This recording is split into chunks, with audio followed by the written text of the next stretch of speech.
It's a mild afternoon, a slight breeze over at the Baikonur Cosmodrome in Kazakhstan, and sitting atop the Soyuz booster, 160 feet high, is the next crew set to launch to the International Space Station. They are NASA's Chris Cassidy and Roscosmos Cosmonauts Anatoly Ivanishin and Vagner, and they are set to blast off in just under an hour from now at 3:05 a.m. Central Time, 4:05 a.m. Eastern Time here in the U.S. This is going to be the first crewed launch on the new Soyuz 2.1A booster, launching from Site 31 at the Baikonur Cosmodrome. This type of booster was first launched during an unmanned mission last summer in preparation for today.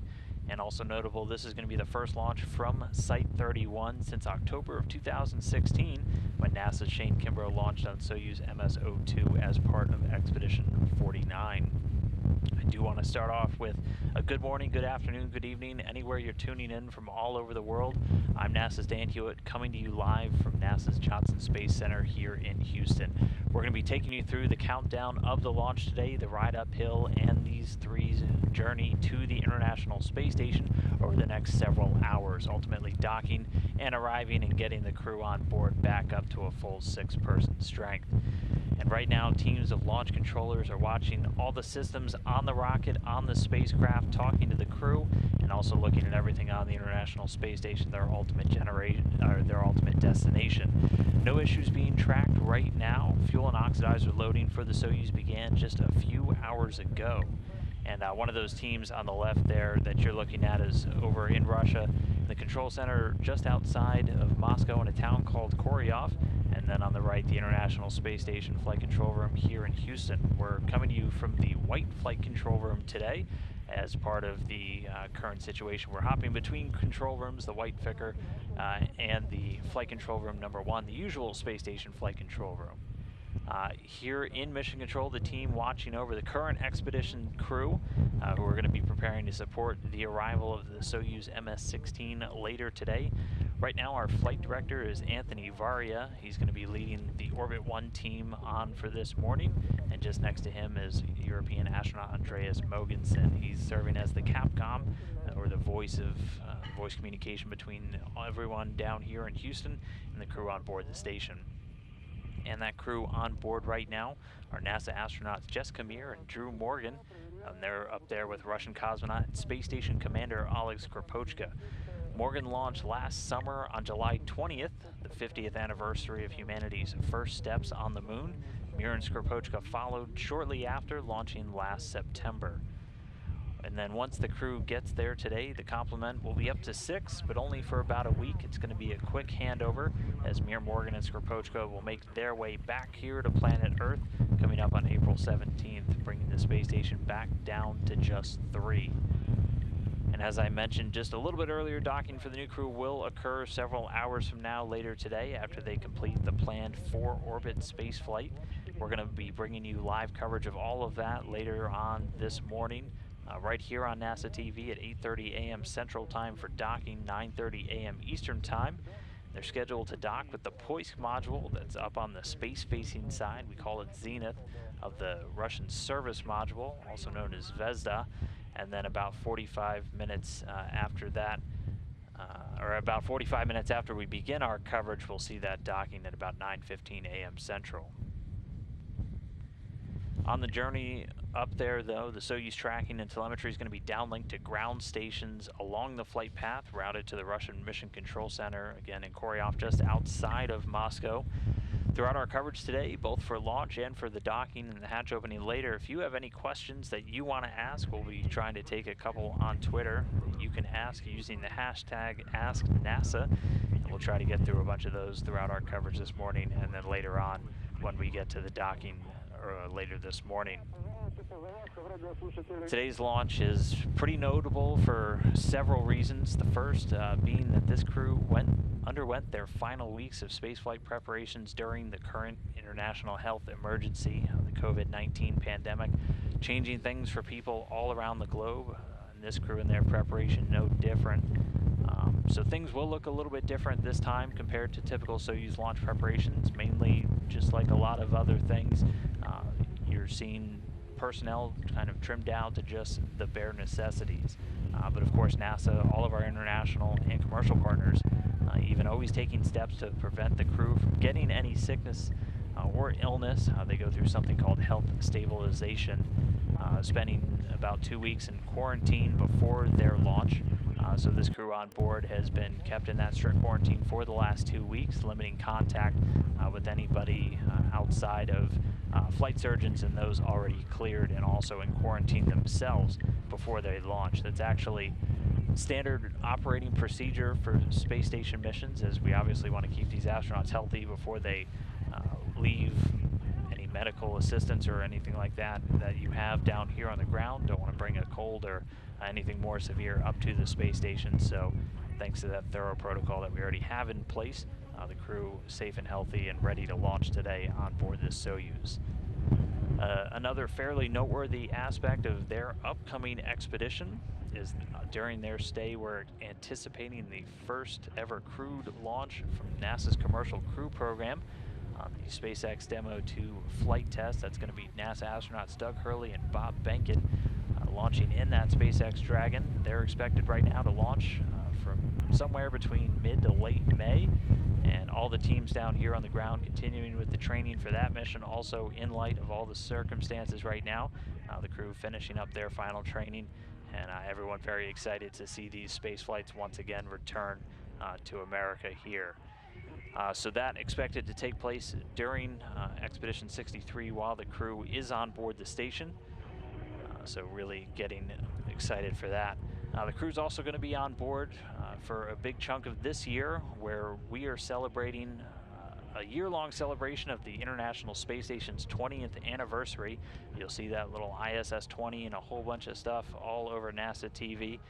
We're marking 20 years of human beings living on board the International Space Station. So every single day since November of 1990, or November of 2000, we have had men and women living on board the International Space Station. There is an entire generation on planet Earth that, as long as they have been alive, not every single human has been on Earth with them. And so we're just really celebrating that accomplishment. That takes a lot of work from a lot of different teams, organizations, governments, and dedicated professionals all over the globe. And they've been supporting them 24 hours a day, 365 days a year, and we'll hit that 20-year mark later in November. And that milestone really meant something special to someone part of this mission, NASA's Chris Cassidy, and he had a couple of words to share. Well, it's significant for the space station's been operating brilliantly for those 20 years, but for me personally, Bill Shepard was the commander of Expedition 1, and I'll be the commander of Expedition 63 at the 20-year mark. We both have our roots in the Navy SEAL teams, and so I have a particularly fond thoughts about how the Navy guys, particularly the SEAL team guys, are in command in the beginning and end of that 20-year period. But it also shows that we, as a collection of nations, have been able to build, sustain, operate this amazing thing called the space station. And all that we're learning is going to help us go to the moon and to Mars. So the space station's a marvelous piece of machinery. And just imagine your car working for 20 years. You know, you'd be very happy when you get to that 20th year, and the space station's doing much better than your car. And those are just some quick words from him. Obviously, we want to get to know our crew members on board this Soyuz a little bit more. So why don't we first learn a little bit more about NASA's Chris Cassidy. In the Soyuz's right-hand seat for today's spaceflight is NASA astronaut and United States Navy Captain Chris Cassidy. Cassidy was selected for the 2004 NASA astronaut class and, to date, has 2 spaceflights and 6 spacewalks on his resume. He's also a decorated Navy SEAL and calls the city of York, Maine, his home. He was born in 1970 in Salem, Massachusetts, and later attended York High School in Maine. Cassidy holds degrees from several institutions, including a Bachelor of Science in Mathematics from the United States Naval Academy and a Master of Science in Ocean Engineering from the Massachusetts Institute of Technology. Cassidy served as a Navy SEAL for 11 years before being selected as an astronaut, deploying for a total of 4 times to areas in Afghanistan and the Mediterranean, and was awarded 2 Bronze Stars along with other military recognitions for his service. He became a Navy captain in 2014 and never one to back down from a challenge, and completed the Ironman triathlon in Hawaii that same year. As an astronaut, he made his first journey into space in July of 2009, launching from Cape Canaveral, Florida aboard the shuttle Endeavour. While there, he and the rest of the crew assembled the final parts of the Japanese experiment module, installed additional science experiments, and safely delivered and stored away parts and batteries for future use on the International Space Station. And this mission made Cassidy the 500th person in history to fly into space. Cassidy flew for the second time in 2013, and it was his first launch from the Baikonur Cosmodrome. He has logged 182 days in space and 31 hours and 14 minutes total spacewalking time over these 2 space flights. Back on Earth, he served as NASA's chief astronaut from 2015 to 2017 and was awarded the NASA Exceptional Achievement Medal.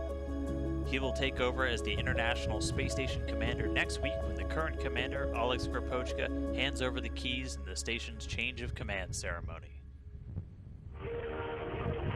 And he's obviously joined by 2 cosmonauts inside that Soyuz spacecraft, Anatoly Ivanishin and Ivan Vagner. Let's take a moment to get to know them a little bit better, as we are right now just about 52 minutes and 35 seconds away from launch.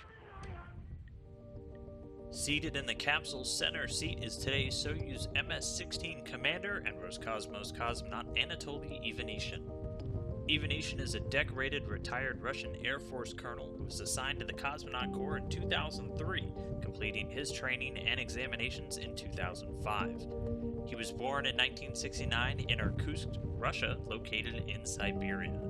He would go on to graduate high school in 1986 and then Air Force pilot school in Russia in 1991.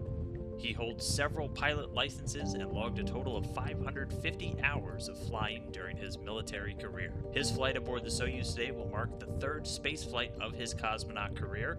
He first traveled to space in November 2011 as part of Space Station Expeditions 29 and 30. He returned to the station in July of 2016, serving as Soyuz commander aboard the very first flight of the MS series Soyuz spacecraft you see today. To date, Anatoly Ivanishin has 280 days of spaceflight under his belt and several space-related recognitions, including the 50th anniversary of Manned Spaceflight Medal, the NASA Spaceflight Medal, and the NASA Distinguished Public Service Medal. Seated to the left of Ivanishin today and prepared for his first ever journey into space is cosmonaut Ivan Vagner. He was assigned to the Cosmonaut Corps in October of 2010 and was certified as a test cosmonaut by August 2012. Vagner comes from a town called Severyanorsk, located in the western region of Russia. He graduated from his hometown high school in 2002 and went on to Baltic State Technical University in St. Petersburg, Russia, where he would earn a Master of Science in Space Rocketry. He held several positions in the space industry before becoming a cosmonaut, including working as an engineer on the flight control team in Mission Control Moscow. Having spent the past few years as a trained backup crew member for various expeditions, Vagner is set to start logging his own total time in space in just a few hours.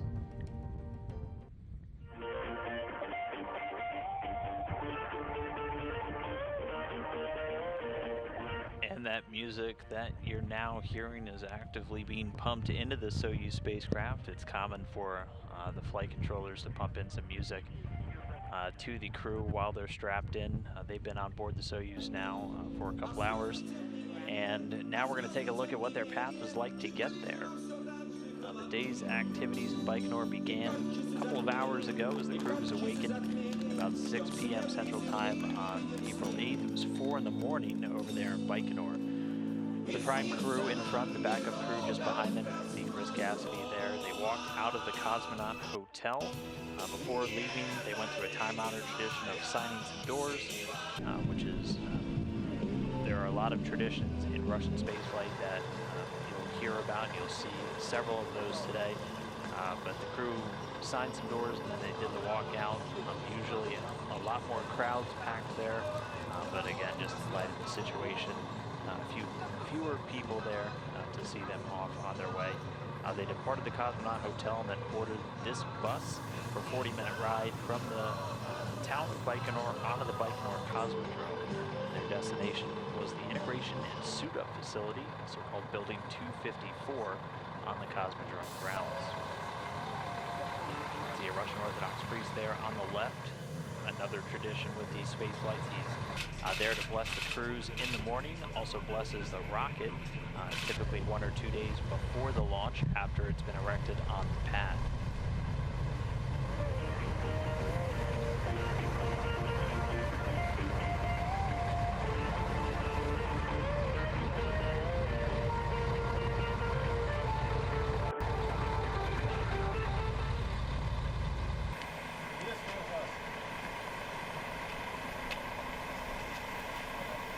Here we see them arriving at their first destination of the day. That's the Integration and Suit-Up Facility, also known as Building 254 on the Baikonur Cosmodrome. Once they get there, each of the crew member undergoes a final medical exam, and then they get into their Sokol launch and entry suits. This is the suit you can see Ivanishin getting in here. These are suits that can be pressurized in the event of a loss of cabin pressure inside of the Soyuz spacecraft, providing pressurization, breathing gases for the crew members. They're assisted by a number of suit techs. Some of the more interesting parts, like that blue knob on his front, is how they can actually adjust the pressure inside of the suit itself. Each crew member also fitted with a comm cap, commonly referred to as the Snoopy cap, that has microphones and also earpieces inside for them to communicate with each other and also with the launch conductors down there at Baikonur, and then once in orbit with the flight controllers down on the ground. Ivanishin was suited up first, and then he was joined by Vagner, who again is making his first flight into space today. This is going to be Ivanishin's third and Cassidy's third.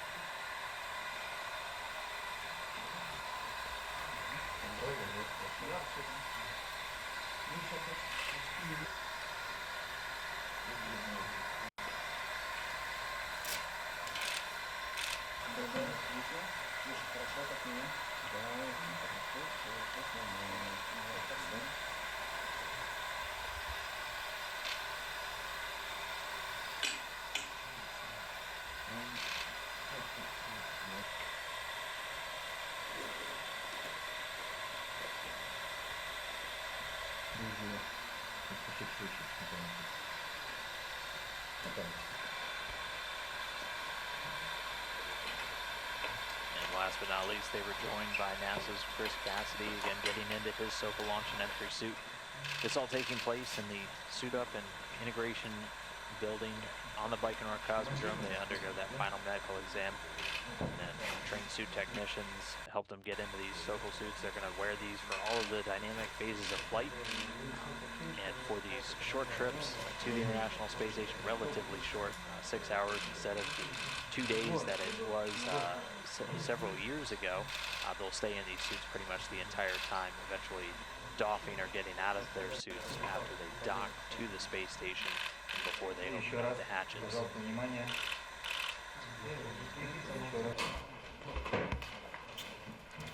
Then after the suit up, they move into this next room, which has a pane of glass. This is typically where we would see crew members, after going through a pressure check, get a chance to speak with friends, family that were able to travel to the launch site, and also some personnel. We do see some NASA personnel there as Tricia Mack and John McBride. Tricia Mack, the head of the NASA office in Moscow, coordinating all of the activities for crews flying and returning in Soyuz spacecraft. John McBride helping out with the astronaut office over there as well.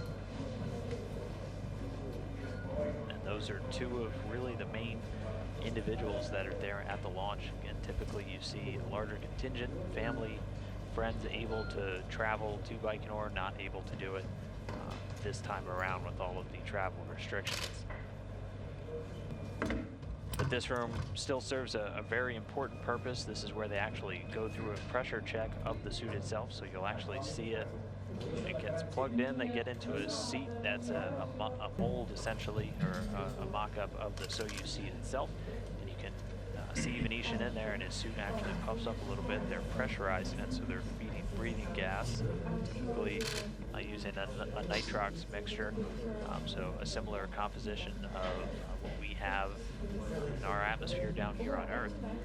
Getting fed into the suits, it's able to provide pressure as well, and again, these suits worn for all of the dynamic phases of a flight, so all of the launch and ascent, all of the rendezvous operations with the station, and then they will be in these exact same suits when they make their way home at the end of their mission for a deorbit and landing.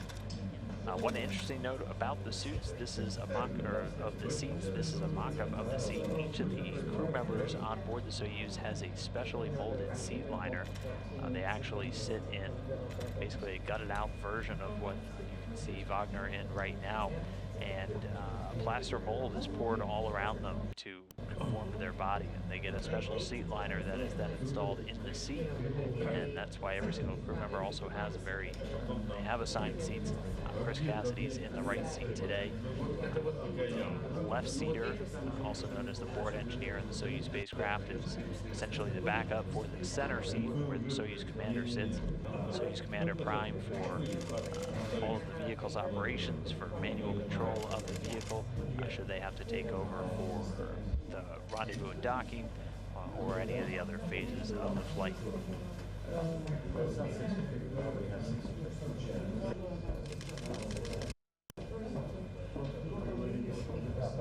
And again, one by one, the crew is going through, getting a chance to do these pressure checks. We won't be seeing, again, the interaction through the glass. Pretty much all of the media, most of the crew family, spouses, children, and even a lot of the industry officials weren't permitted to travel to the launch zone for this.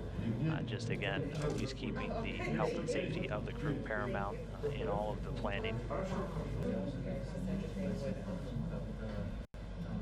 Again, those individuals in the room are required to either maintain the exact same quarantine as the crew, or wear a lot of the PPE, the personal protective equipment, in order to interact with it. This is the standard procedure for every single space station crew launching to the International Space Station. It's called health stabilization. It's been around as long as we've been doing these long duration flights.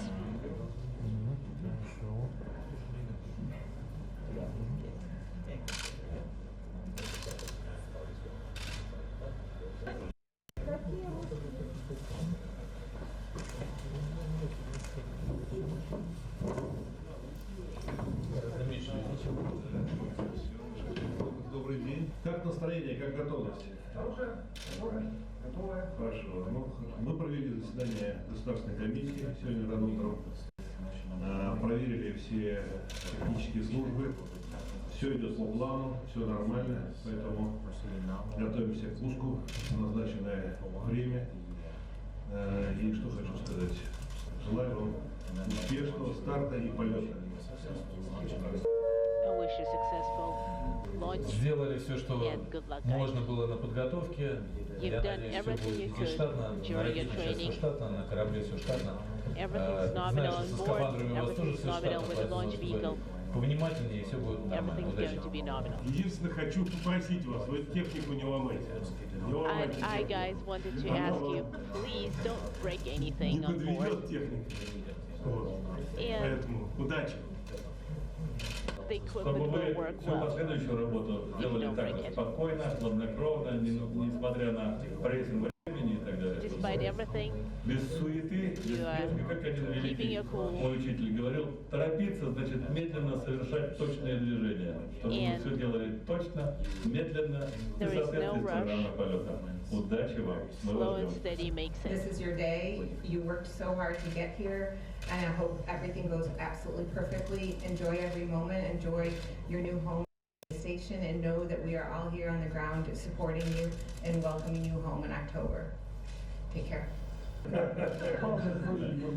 Прощение славянки включать не будем, да? Ну, Анатолий, ну еще ты не забывай свой функционал как инструктор, все-таки он летит первый раз, поэтому помогай ему осваивать космос, ну и спокойно, чтобы потом он дальше тот опыт, который есть у тебя, перенял, мог передавать дальше.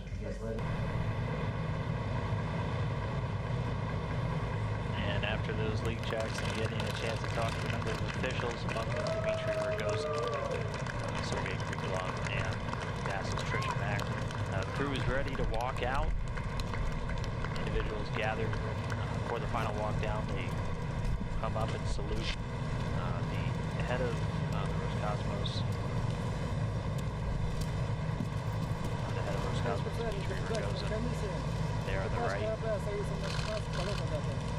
The head of the State Commission, the commander of the Soyuz crew reporting. We are ready. Good luck. Again, maintaining the tradition, one final time declaring they're ready for launch, and then they're on their way to the bus, waving a thumbs up there from Chris Cassidy, and then they get on the ride to pad 31.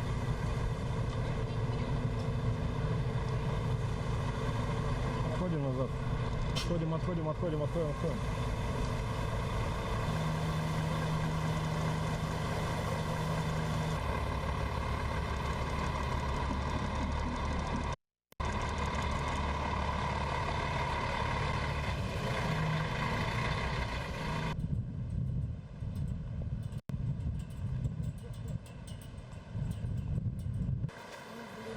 Неудобно одного тень космонавта.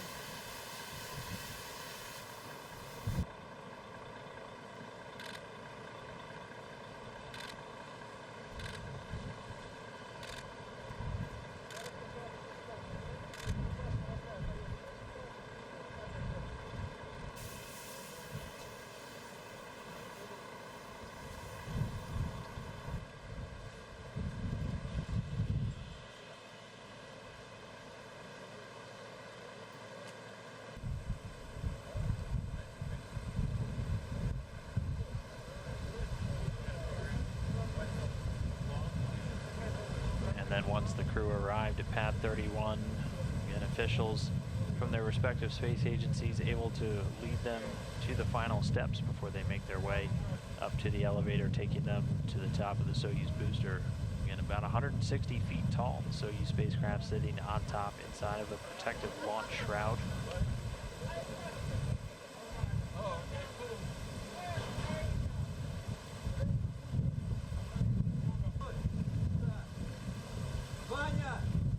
Ivan.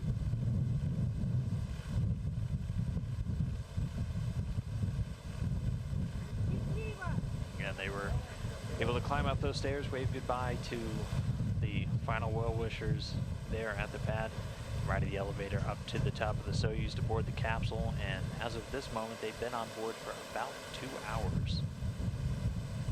In fact, just before we came on the air, at about 1:53 a.m., they were getting ready to step through their leak checks on their spacesuits.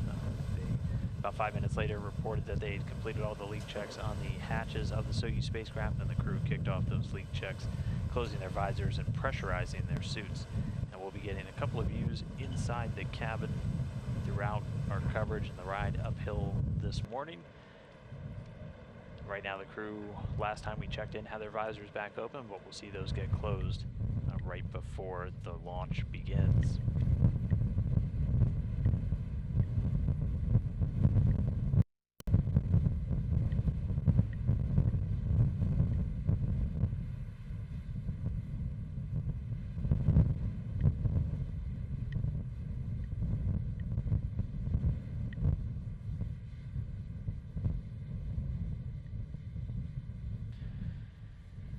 And as mentioned earlier, the road to this launch has been anything but normal, a little unusual, and it began with our cosmonauts, Ivanishin and Vagner, who were previously the backup crew, finding out that they were launching on this Soyuz spacecraft, and that occurred just a few weeks before the final training began, or the final training exams began, which ended up turning out to be pretty good timing. Of course, it was a surprise. We thought that we would be flying in October 2020, but life happens. And any backup crew is ready to become prime. And sometimes it actually happened at Baikonur. But we were lucky. We had some time for the news to actually settle in.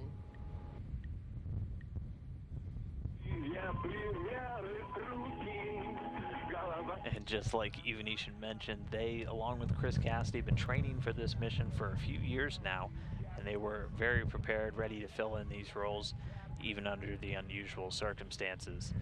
There were some increased health and safety precautions that were put in place over the last several weeks. Again, though, thankfully we have a very robust health stabilization plan in place, so not too much needed to change with the crew themselves. But some of the traditional pre-launch activities had to be restructured, shortened, or even replaced, all just to ensure that we had a very thorough quarantine condition for the crew.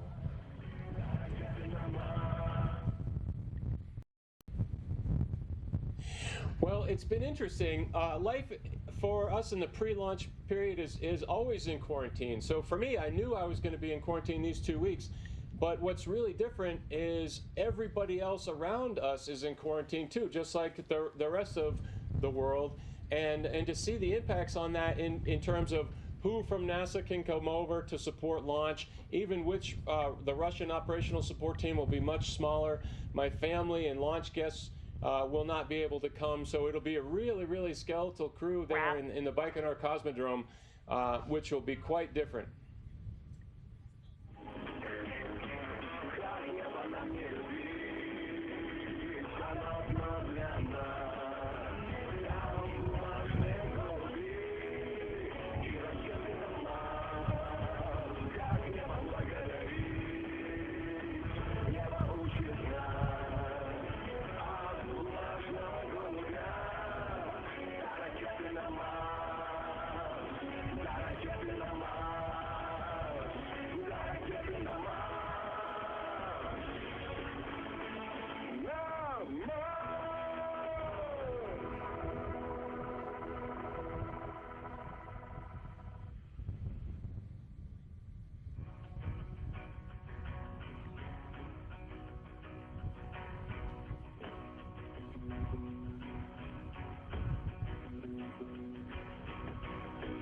Kentucky woman, she shines with her own kind of light.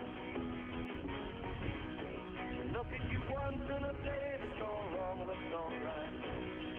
And I love her.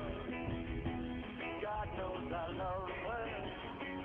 Kentucky woman, she gets to know you. She goes to own you.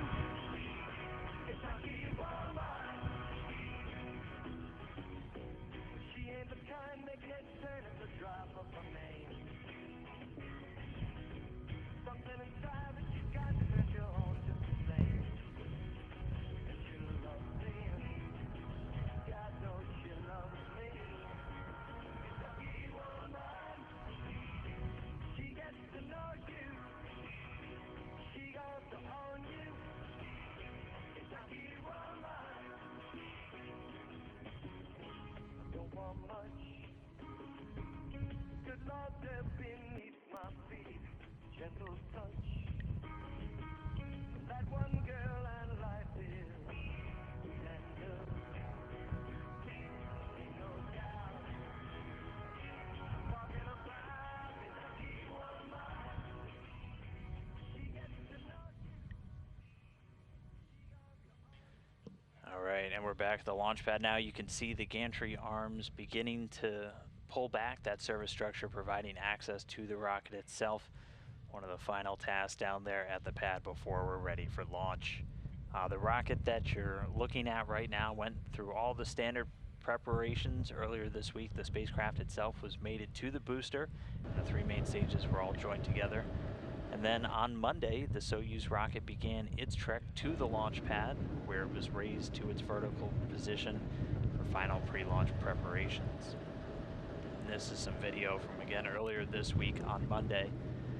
The Soyuz going out business end first from the integration and mating facility, and it's a much shorter path than you might have seen from previous launches that went from pad number 1, Gagarin start, as we are again using pad 31 this time for the first time since a crew including astronaut Shane Kimbrough launched from it back in October of 2016.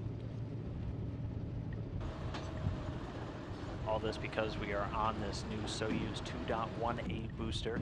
It's just an upgraded version of the Soyuz rocket that's been used to carry crew members into space for over 50 years now. The Soyuz itself sits high above the 3 stages of that Soyuz booster, which uses kerosene, a highly refined version of kerosene, commonly referred to as rocket fuel, and liquid oxygen as the propellant. The first stage itself has 4 liquid engines.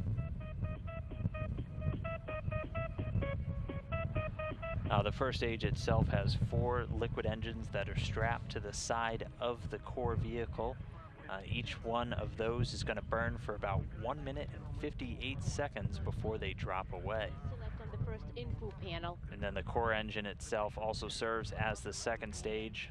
Please do not switch the info. And we'll see that core stage continue to burn until about 4 minutes, 37 seconds into today's flight. Then the third stage has a single engine. We'll see that ignite just before it separates from the second stage. They do something called hot staging. There's actually a lattice work structure between the second and third stages that allows the exhaust from the rocket itself to expel out as it's igniting, still attached to the second stage. The third stage will help push it away safely, and then that will burn until 8 minutes and 46 seconds into today's flight. At that point, the Soyuz spacecraft will separate from the third stage, and it will be in its preliminary orbit. And as mentioned at the start of our show, we did say we were going to try and get to some of your questions, so we can go through a couple of those right now. Again, if you do have a question for today's launch, docking, or hatch opening coverage, you can send it in on Twitter using the hashtag AskNASA. So first, we'll start off with one from Vishnu Sarath, who wanted to know at what time after the launch will the abort tower be ejected. That launch escape tower is jettisoned at 1 minute 54 seconds into the flight, but that is not the only piece of the launch escape system. There are also solid rocket motors on the capsule fairing itself that can be used after the tower is jettisoned to still pull the vehicle away. In fact, those were the ones that were used back on October 11, 2018, when the Soyuz MS-10 spacecraft carrying Nick Hague and Alexei Ovchinin encountered a launch escape. And so, again, just to answer you, 1 minute 54 seconds. Our next one comes from Sai, who wanted to know if the station crew get to keep their phones on board the ISS. They don't bring their phones with them. Your cell phone here on planet Earth relies on ground station towers in order to communicate, and they're a little too high up for those to work. They do have basically a voice over IP phone, so a phone that uses data using the data streams that also send telemetry, data, video, everything from the International Space Station, and they're able to call people here on Earth. It actually works just like voice over IP, and they can just dial cell phone numbers here on Earth, and they can call you from space.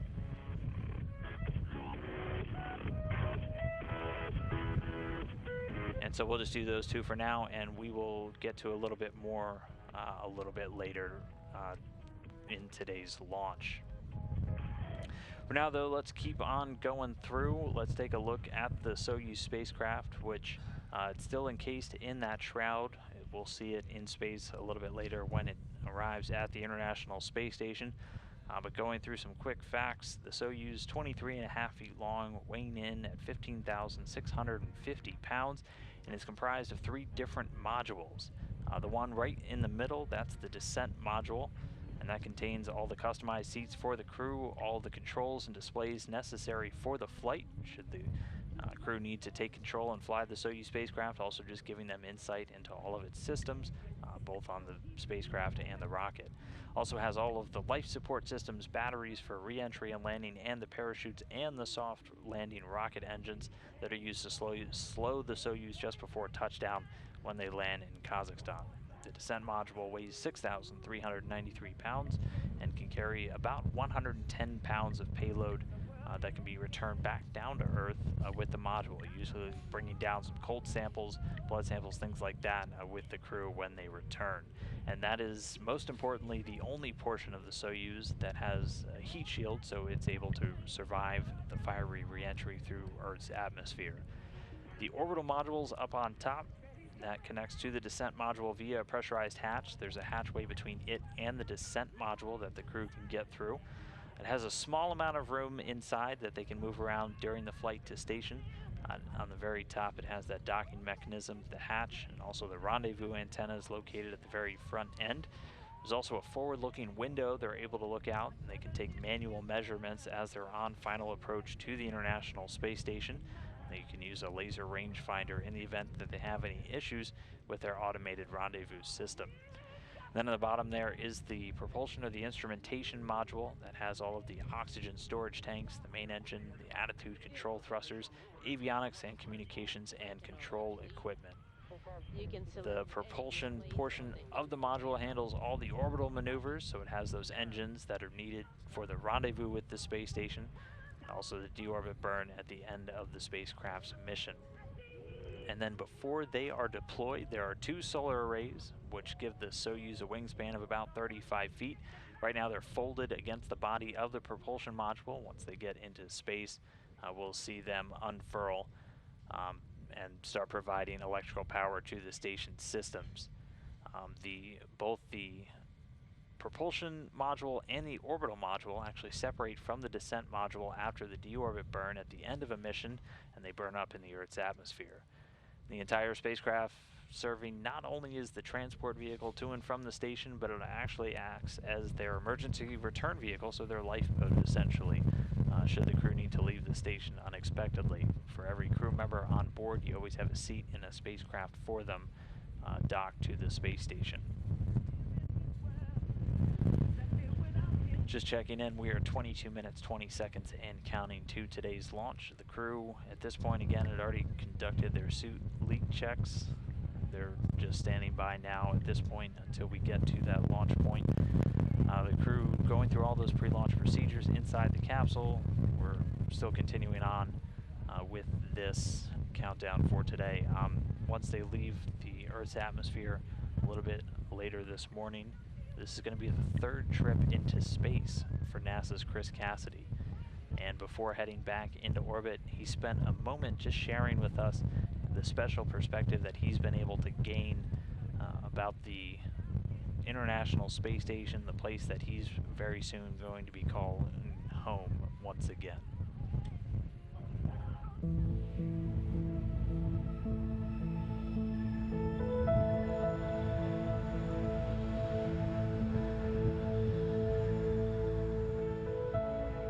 The space station is much bigger than people think.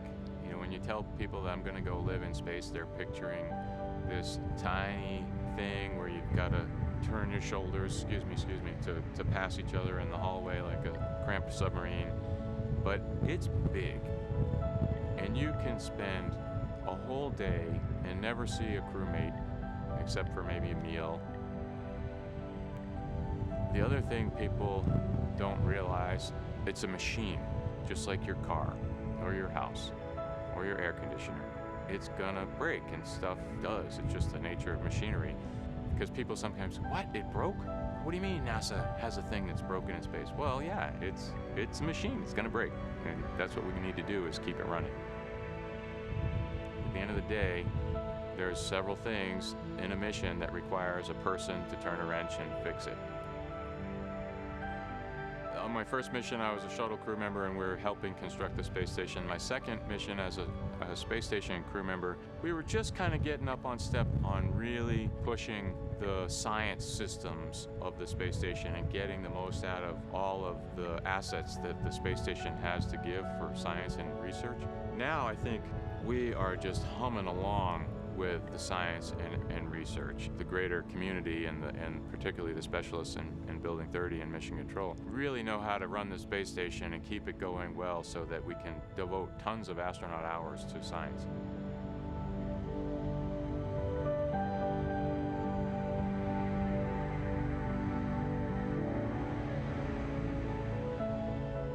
That anniversary is kind of special to me in the sense that Bill Shepard was the commander of Expedition 1, United States Navy SEAL, and I will be the commander of Expedition 63, 20 years later, a United States Navy SEAL. So there's been 3 of us, Shep, myself, and now Johnny Kim, who have come from the SEAL community to be astronauts, and I think it's really pretty cool that there's the bookends of the 20 years of station will be commanded by Shep and myself.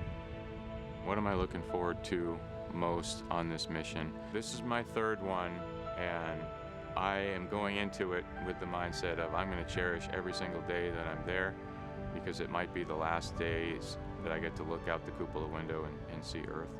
So I'm really looking forward to appreciating every one of those days. I'll be happy to get back to Earth, to be with my family, but I'm really looking forward to valuing each of those days while I'm there. I'm astronaut Chris Cassidy. Thanks for being part of Expedition 63.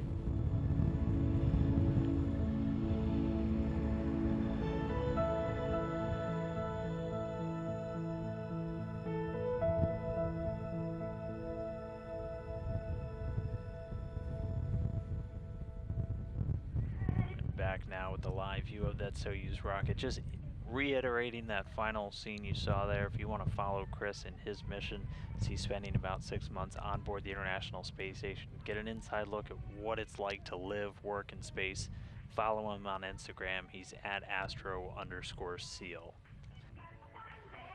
But just with a quick check-in, we are 17 minutes 40 seconds away from today's launch. Let's take a couple more minutes now and answer a few more of your Ask NASA questions. Again, if you have any, use the hashtag AskNASA, send them in, and we will go through them.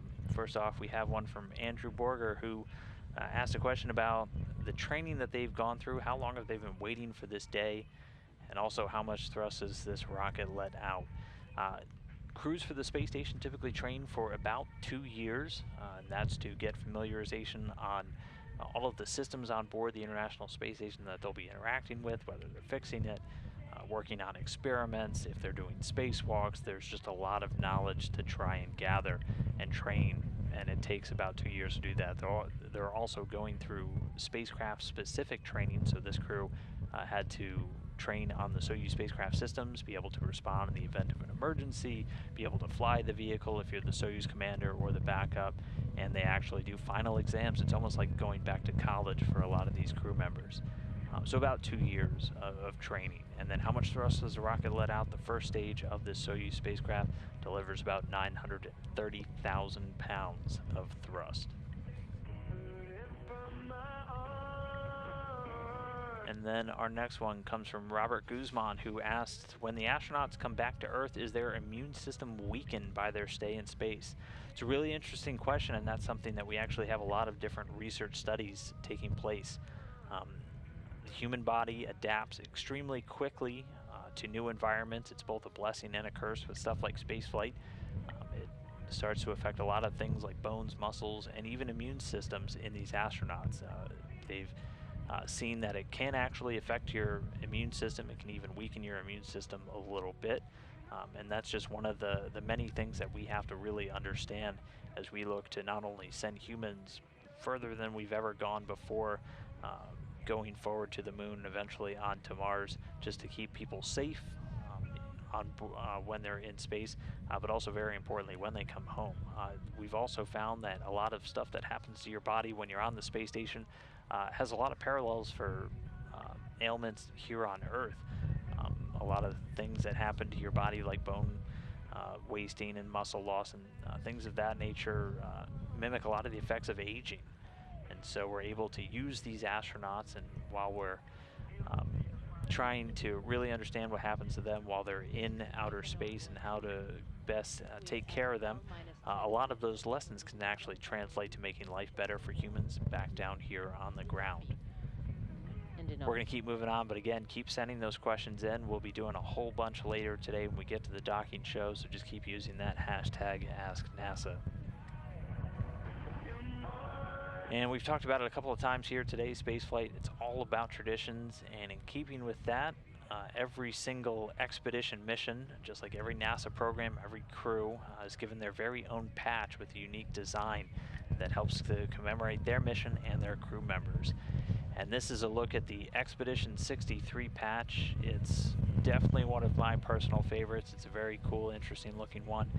It's an intersection of both the past and the beginning of a new dawn in human spaceflight. As we not only continue to stay on board the station, we're about to commemorate 20 years of continuous flight, but also look at putting humans once more on the moon and then getting ready to not too far after, head on to Mars. 13 of the stars in the patch along the top commemorate the Apollo 13th, which is celebrating its 50th anniversary during Expedition 63. And then that swoosh orbiting around the Earth and the Moon honors the Apollo program and future missions that will go beyond low Earth orbit once again. Then the atom is the crew's call sign, symbolizing the energy to resolve or orbit around a nucleus, or in their case, planet Earth. And another tradition that the astronauts and cosmonauts like to take part in is selecting what's known as a zero-G indicator to hang above them in the ceiling of the capsule. So we'll see this floating just above the center seat for Anatoly Ivanishin. Sometimes each crew member has their own. For this one in particular, the Anatoly Ivanishin is taking what he's just calling Space Bear. It's a toy that will become very symbolic for him and is going to be a significant gift for his future grandchildren one day. So that'll be hanging inside the Soyuz capsule when we get those in-cabin views, and it's called a zero-G indicator, and we literally use that just to see when you start to see that float, and that happens right after they separate from that third stage. You'll see the crew exposed to microgravity. That'll be one of your best indications, because the crew themselves obviously strapped into those seats and won't be floating around quite yet. But another system check-in. We're not tracking any issues with the vehicle right now. We're 12 minutes, 25 seconds and counting away from launch.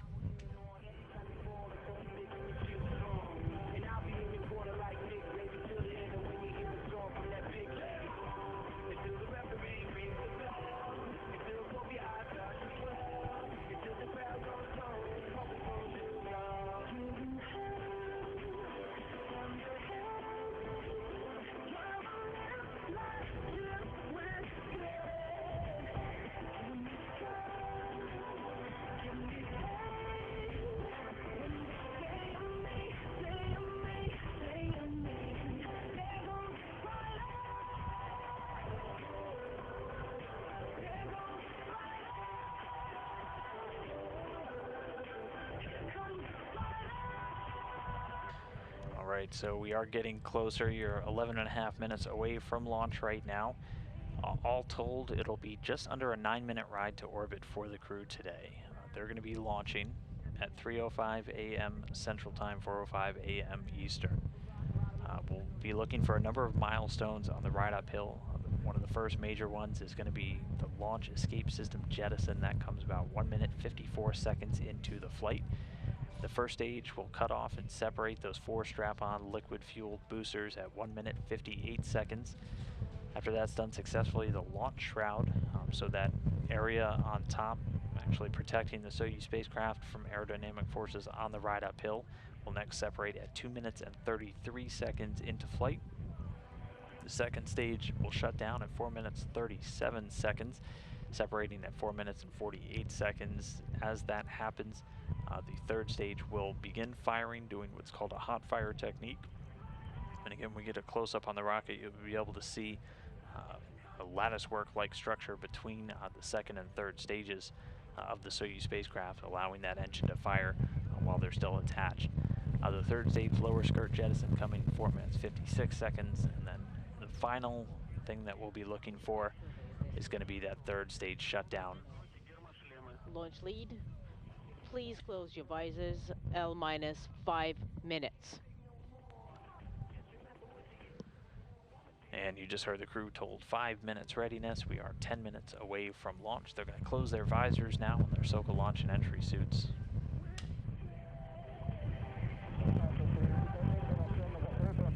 Baikonur launch lead, we confirm our visors are closed. Irkutsk. This is Baikonur launch lead. Copy. And you are ready.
And we are under 8 minutes and 30 seconds away from launch. Once we hit that 7 minute mark, the pre-launch operations will be complete. Pretty much get into game time. That's when things will start to pick up. We'll go through a couple more manual steps, including inserting the launch key into the launch bunker, something that never gets old saying and is one of my favorite little tidbits about the space flight, that they have an actual launch key. And they'll get that inserted at about T-minus 6 seconds, so we'll hear the call out launch key inserted. You will be continually hearing an interpretation of the chatter between the launch conductors there in Baikonur, the team in Mission Control Moscow, and the crew.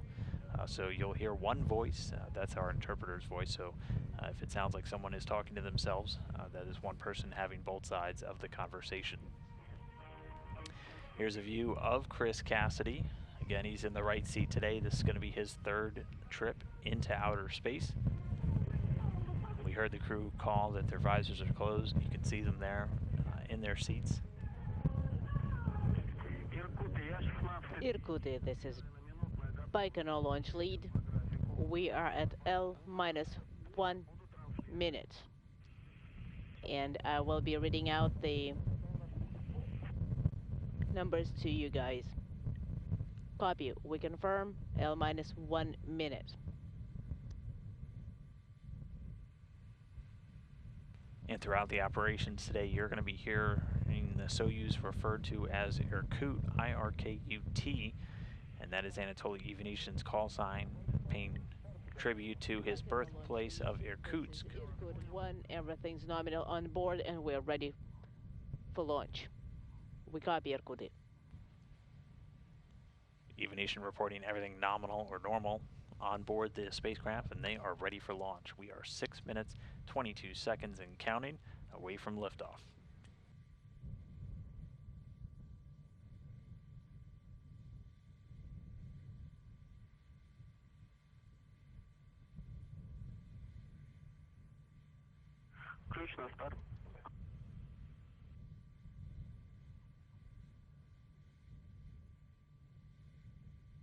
Key to start.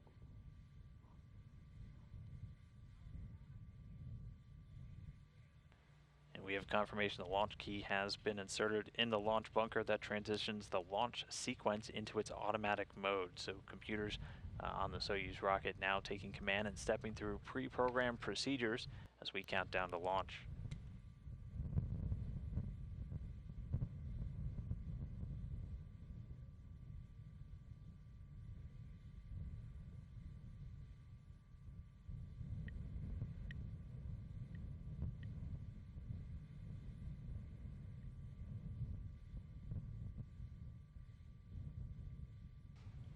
And just as a reminder, it's Anatoly Ivanishin in the center seat. He's the Soyuz commander.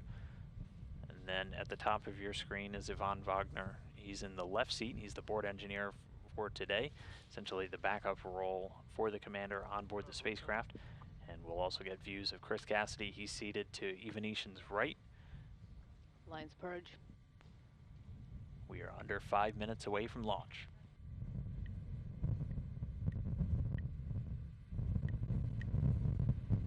combustion chamber. The engine's being purged with nitrogen that helps to fireproof them, removing any vapors of fuel or oxidizer.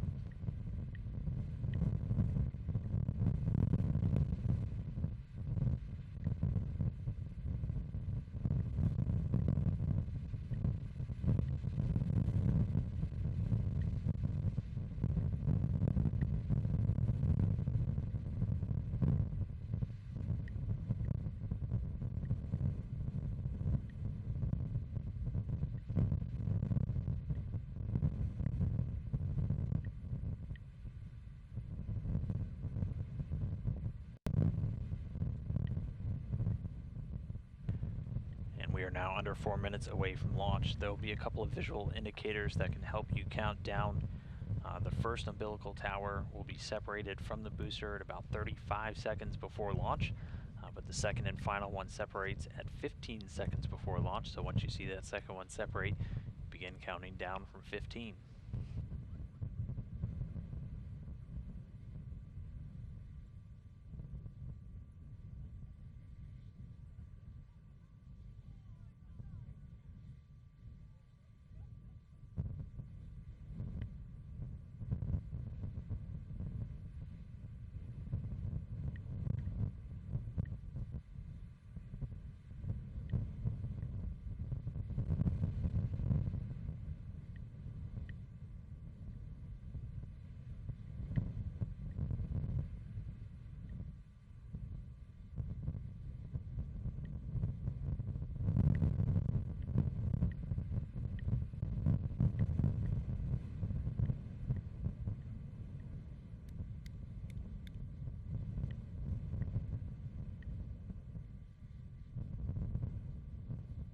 Есть дренаж.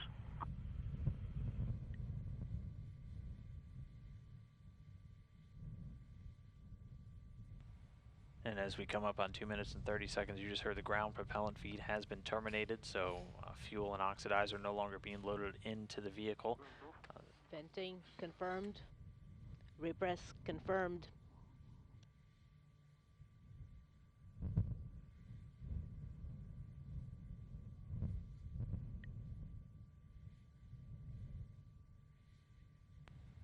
Right now the booster's fuel tanks are being pressurized. This helps to just optimize and really facilitate the flow of the fuel. Also helps add a little bit of structural support to the rocket itself. We are inside 2 minutes to launch. And at this very moment, the International Space Station passing just overhead.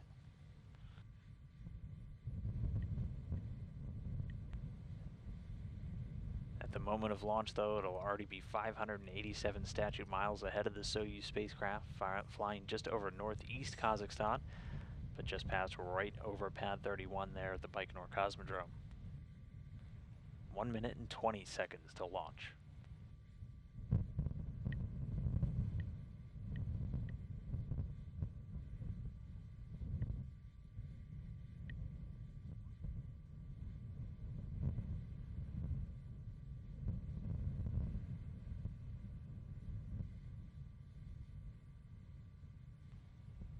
T-minus 1 minute.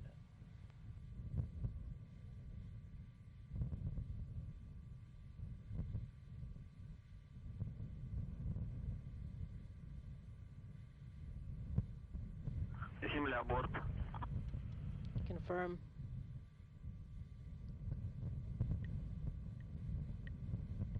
Base to ground. And we see that first umbilical tower separating. That means we're 35 seconds away from launch.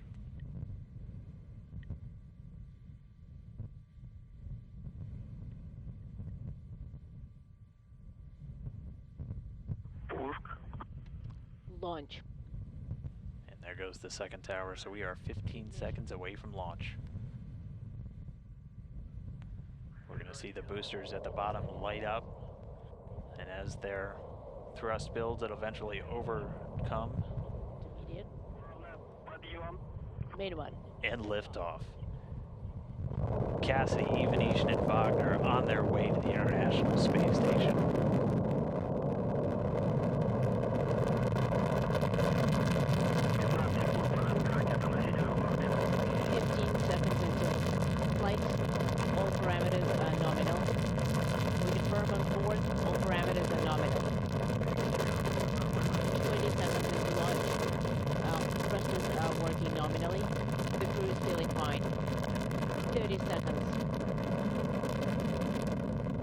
Parameters for the vehicle are nominal. The crew is feeling fine. 40 seconds into flight. Thrusters are working nominally and the vehicle is nominal. Getting good continuous calls from the crew and the ground, everything with the vehicle looking nominal. The first stage powering the Soyuz upward, delivering 930,000 pounds of thrust from the 4 strap-on boosters and that single core engine. Roll and yaw at 60 minutes into The flight. yaw pitch roll, the attitude or which way it's pointing, hearing all those parameters or the status of it nominal. 70 seconds into flight. Everything's fine with the vehicle on our side. We confirm we're feeling good. Again, this first stage going to continue to burn for just about 2 minutes into the flight. So just under a minute to go on the first stage. 90 seconds into flight. Thrusters are working nominally. We confirm and we're feeling well on board.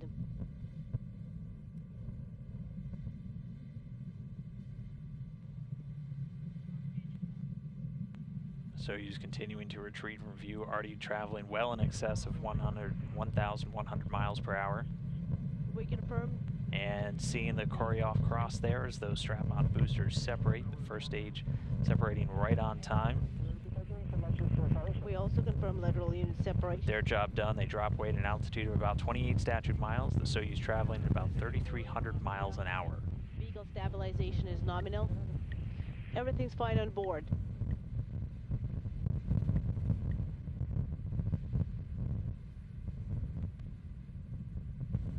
The first stage in the launch escape tower now jettisoned, being powered by that second stage, the core stage. We confirm the jettisoning of the nose. The shroud jettison and getting some views now from the Soyuz spacecraft itself, looking back towards the Soyuz rocket. You have a solar array right in front of your view there. The launch shroud has been jettisoned, so the Soyuz spacecraft now exposed. 70 seconds into flight. The vehicle is fine, and we are feeling well on board. This is Irkutsk. Everything looking good with that core stage. The second stage, 90 minutes. 56 feet in length, 13.5 in diameter, has a single engine with 4 fuel chambers, provides between 178,000 and 222,000 pounds of thrust, depending on their altitude, for its 3 minutes and 28 seconds of operation. Again, the second stage is going to continue to burn. We're looking for second stage shutdown at about 4 minutes, 30 seconds after launch. Parameters of the vehicle are nominal. We confirm we are feeling well.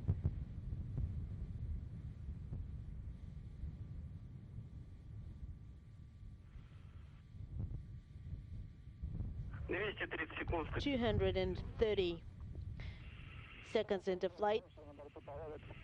The vehicle is stable. We copy and we confirm everything's nominal on board.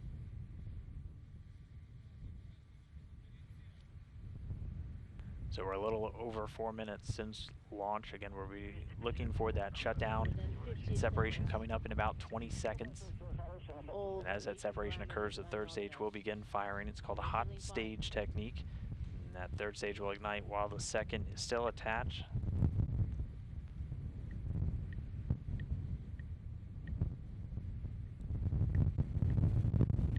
And standing by for second stage shutdown.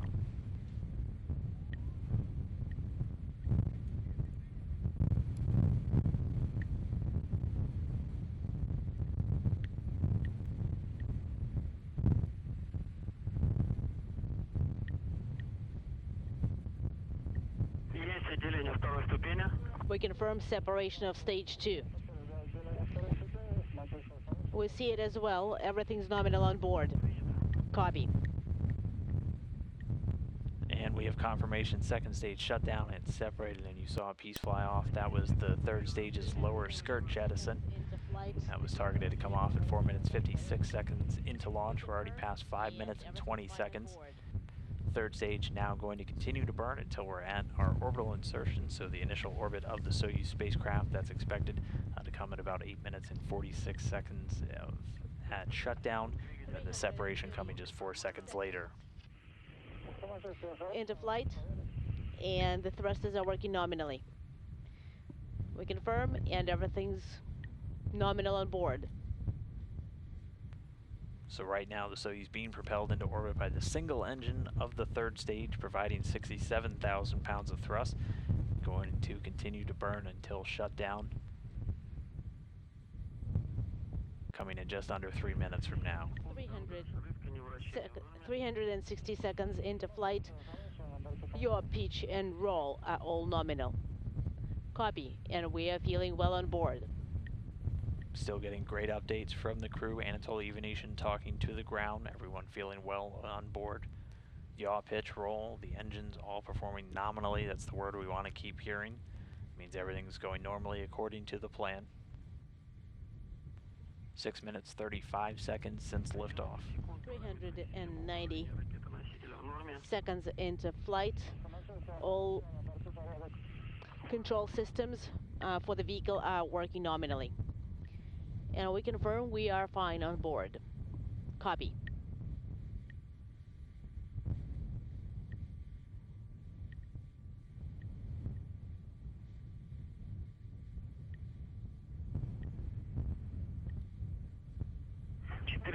секунд. 420 seconds into flight.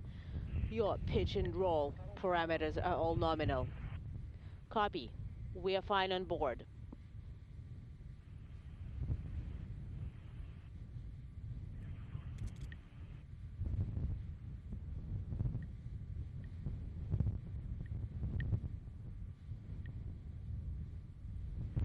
And we just passed 7 minutes and 30 seconds into this flight. 450. Spacecraft velocity right around 13,500 miles an hour.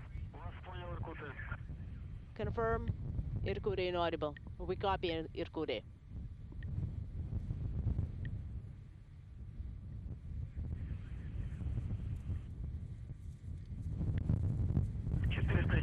470 seconds into flight. Third stage thrusters are working nominally. Everything's well on board.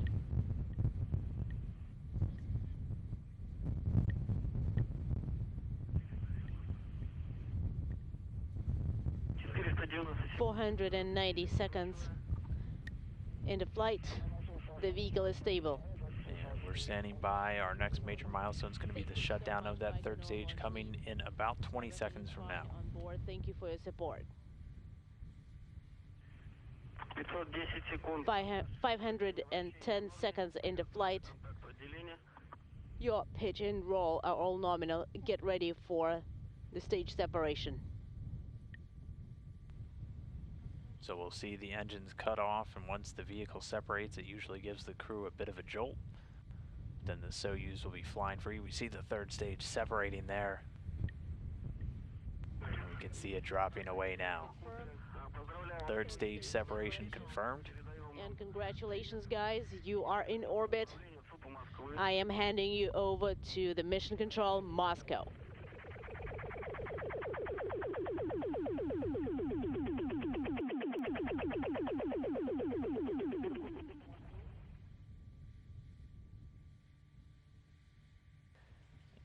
And as we can see on the video here, that solar array deployed. We have confirmation the one on the other side also deployed, along with what's known as the appendages. All of the antennas, so the rendezvous and the communication antennas, all deployed on the Soyuz spacecraft.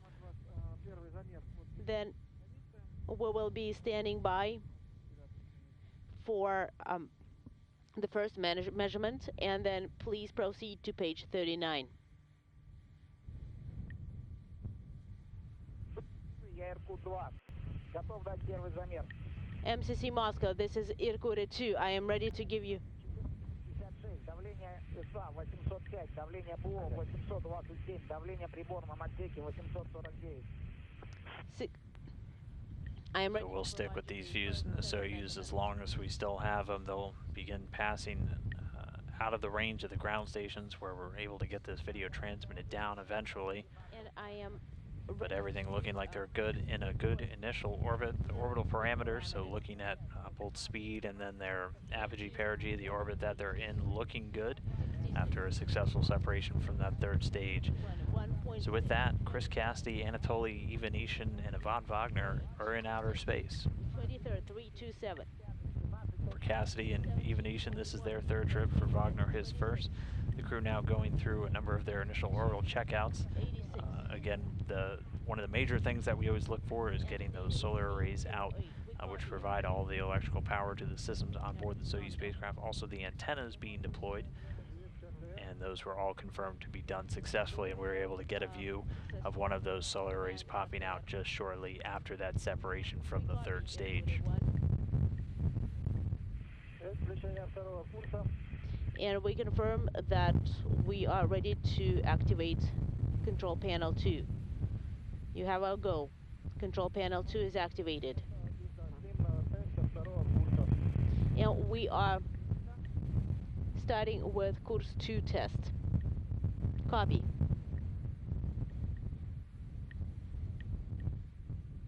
And one of the first tests that they're going to be carrying out is a test of the CORS system. The CORS is the automated rendezvous and docking system that the Soyuz uses. It's able to fly autonomously all the way to the space station and then autonomously dock to the International Space Station itself. And so they're running through a checkout of that system. Once they get closer, they'll do system checks between the Soyuz and the station itself before they get in close for the eventual station keeping and then docking to the station. And their destination today is going to be the Poist module, also known as the Mini Research Module number 2. And it's on the space-facing side of the Zvezda service module over on the Russian segment. And please turn on the input panel at 12:36. We copy. We wanted to confirm, MCC Moscow, that Course 2 test was successful, and we are proceeding with Course 1 activation. All KDU sections switch over. Should be done per page 52, Irkutsk.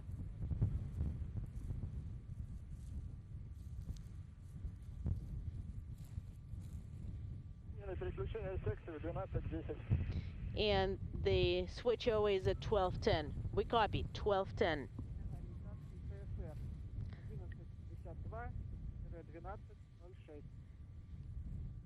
And the next times for the SR altitude is 11:52 up to 12:06.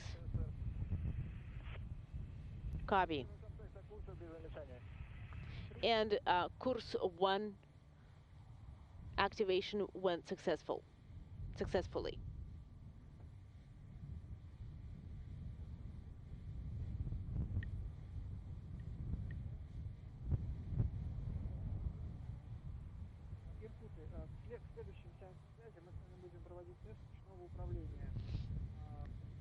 And Irkutsk, during our next comm session, we are going to be testing manual controls. And please send command IKV inhibits at 12:39:00. Copy. IKV inhibits at 12:39.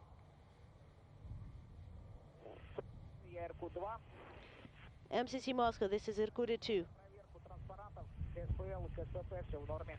I have verified that all displays are working nominally.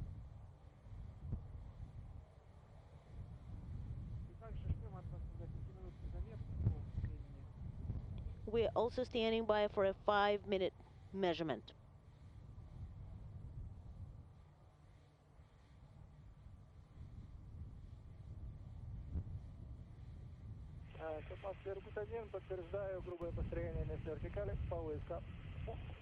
MCC Moscow, we confirm attitude built. MCC Moscow, this is Irkutsk 2. 5-minute measurement. We are ready. SI is 05827. Instrumentation compartment 729.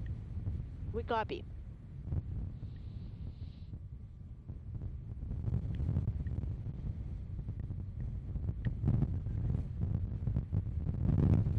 And this is Mission Control Houston. If you're just now joining us, you've missed the best part.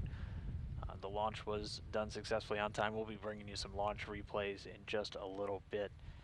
But for right now, the crew on orbit in outer space in their Soyuz spacecraft, they're again stepping through all of the initial checkouts of the various systems, doing a check of the core's automated rendezvous and docking system, doing a leak check on the spacecraft itself, and they're monitoring all of these tests using those computer displays directly in front of the commander seat.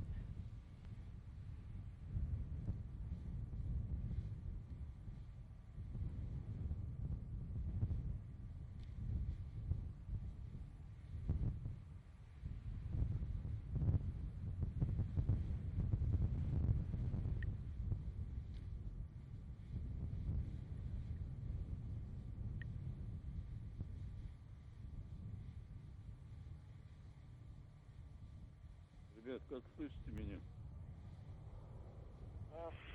Guys, how do you copy me? We read you loud and clear. Congratulations to you with such a successful insertion into orbit and launch. Спутниковой навигации, похоже, выведение хорошее такое. And we see it on our side on GPS that Мы идем по короткой схеме. it was a success, and I would like to confirm that we are going to stay with the 6 orbit Одним словом, все у нас нормально. docking plan. Просьба, так сказать, спокойно. All in all, everything's looking good. Just slow and steady makes it. We copy all. Thank you. Особенно, как я тебе рекомендовал вчера. And please do as I taught you to. Copy.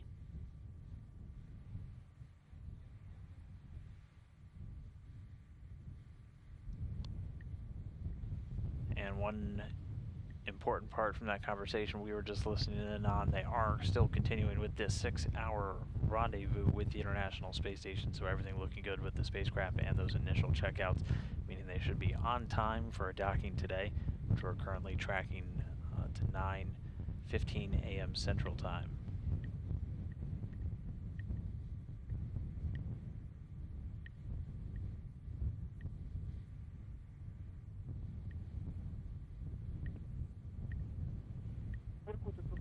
Irkut, MCC Moscow. Go ahead, this is Irkut 1. You have a go to open your visors, deactivate thermal sensors, and perform actions in the block on page 37. Copy. We'll put it in work. Севастьянов, добрый день. This is Ivan Sevastianov. Поздравляю вас с успешным запуском. Congratulations, guys, on such a successful launch. Good luck. Talk to you soon. Thank you.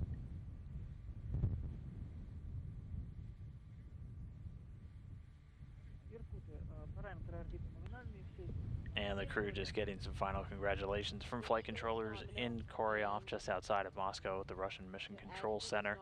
We're going to be taking the lead for overseeing the operations of the Soyuz spacecraft for the rest of its journey. While we stand by for those launch replays, we do have some replays of the in-cabin views that we weren't able to show during that initial ascent. So this again, just moments ago, as they lifted off. It's already been almost 20 minutes since liftoff. It's Ivanishin, Anatoly Ivanishin, the Soyuz commander, in the center seat there at the top of your screen, Ivan Vagner, making his first ride into orbit. At the time of this replay, they were actually under the full power of the Soyuz first stage. And you can see just how smooth the ride is uphill for these crew members inside. Again, just out of view, NASA astronaut Chris Cassidy in space for the 3rd time now.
And if you're just now joining us, this is video from just minutes ago when they did launch. That launch came 21 minutes and 20 seconds ago. This is the in-cabin view, looking at Anatoly Ivanishin there at the bottom left corner.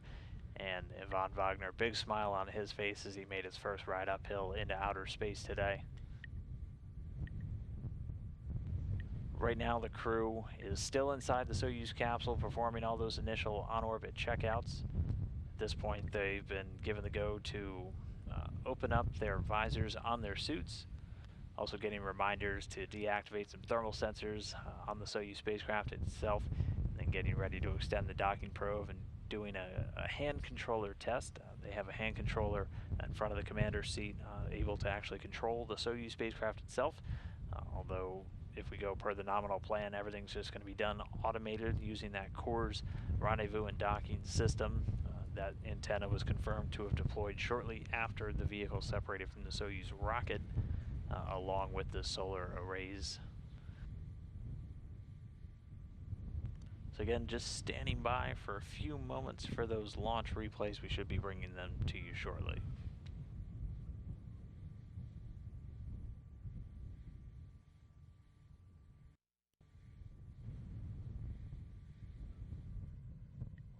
And here we go.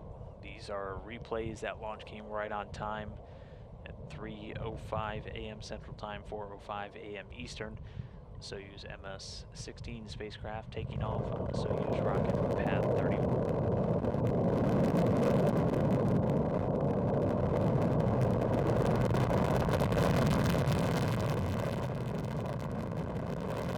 And these replays will cycle through a few different views of the rocket for you.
Another replay will stand by. We should have it, hopefully at least one more replay of that launch, which again came right on time, 3:05 a.m. Central, just about 25 minutes ago.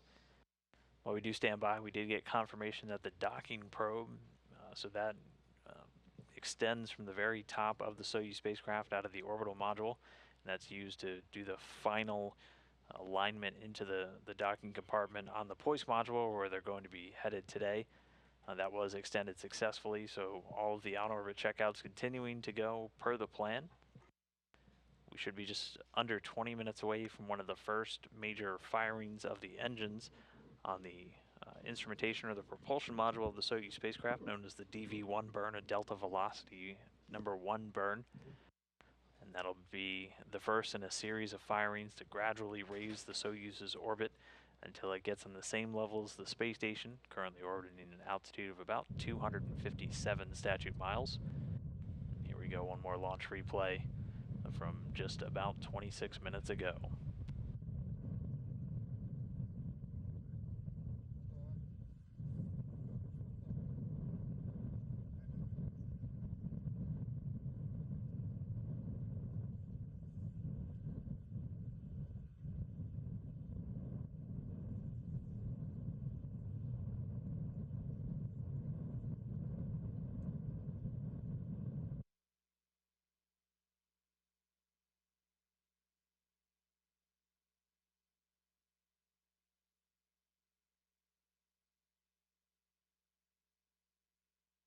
sensation on 2 for Soyuz launch.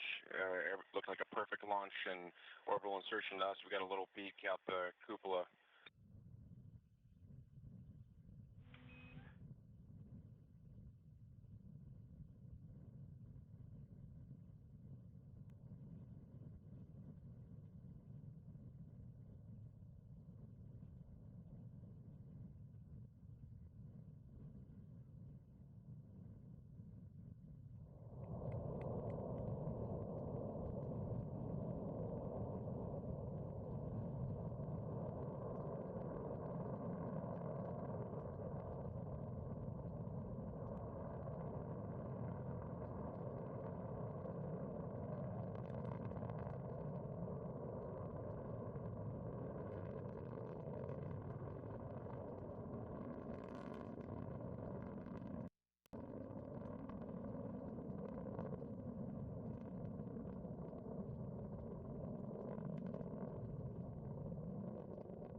All right, and that'll do it for our replays of today's successful launch. While we were going into that third one, though, we actually did get a call down from the International Space Station. NASA astronaut Drew Morgan, one of the current residents on board, reported that they just watched the launch, and with everything looking good, they were ready to receive the crew members, and did mention that he's going to have dinner waiting for them. So both he and Jessica Meir and Alex Gorpochka just coming out of their sleep period, so this is bright and early in the morning for them. And in just about 6 hours from now, they're going to have 3 new crew members that they're going to be welcoming on board. But with that, we are going to take a break for now while the Soyuz continues to fine-tune its path towards the International Space Station over the next several hours. But we will, of course, be back for live coverage once we're here and ready for docking.